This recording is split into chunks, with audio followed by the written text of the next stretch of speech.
যশোরে ব্যাপক সাড়া ফেলেছে শীত নিবারণ বৃক্ষ। গাছ থেকে বিনামূল্যে শীতবস্ত্র পেয়ে সুবিধাবঞ্চিত মানুষজনের চোখে মুখে ফুটে উঠেছে স্বস্তি আর শান্তির হাসি। সমাজের অন্যরাও নিজেদের অপ্রয়োজনীয় কাপড় নিয়ে শীতার্তদের পাশে এসে দাঁড়াবে, এমনটাই প্রত্যাশা উদ্যোক্তা তরুণদের। যশোর প্রতিনিধি মোহাম্মদ কামাল উদ্দিনের তথ্যচিত্র নিয়ে ডেস্ক রিপোর্ট। শীত নিবারণ বৃক্ষ, কিন্তু এর গাছের ডালপালায় কোনো পাতা নেই। রয়েছে সুবিধা বঞ্চিতদের জন্য নানা ধরনের শীতের কাপড়। মূলত এই উদ্যোগ নিয়েছে যশোরের কয়েকজন তরুণ। প্রথমে বেলাল হোসেন বনি নামে এক যুবক শহরের দরাটানা চত্বরে স্বেচ্ছায় একটি শীত নিবারণ বৃক্ষ রোপণ করেন।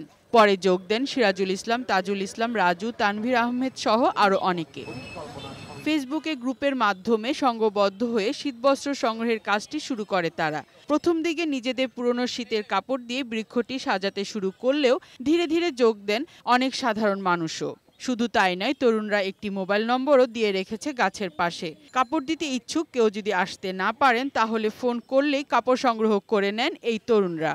একটা আলোচনা সভার আয়োজন করি এবং সেই আলোচনা সভায় উদ্যোগ নিই যে আমরা একটি শীত নিবারণ বৃক্ষ রোপণ করব। স্কুল কলেজের স্টুডেন্টরা বা সমাজের বিভিন্ন স্তরের মানুষেরা এখানে এসে শীতবস্ত্র জমা দিচ্ছেন এবং যার যা প্রয়োজন সে এখান থেকে নিয়ে যাচ্ছে। নতুন প্রজন্মের মতন যদি সবাই যদি আগে আসে, তাহলে আমাদের কাজ এখানে সার্থক। শীত নিবারণ বৃক্ষ থেকে সুবিধা বঞ্চিতরা অনায়াসে নিয়ে যাচ্ছে প্রয়োজনীয় কাপড়, আর বিনামূল্যে এই কাপড় পেয়ে তাদের চোখে মুখে ফুটে উঠছে স্বস্তি আর শান্তির হাসি। আমার কাছে খুব ভালো লেগেছে।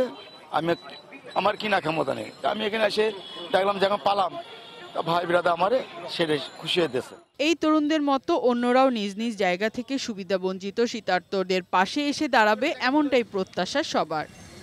ডেস্ক রিপোর্ট, বৈশাখী সংবাদ।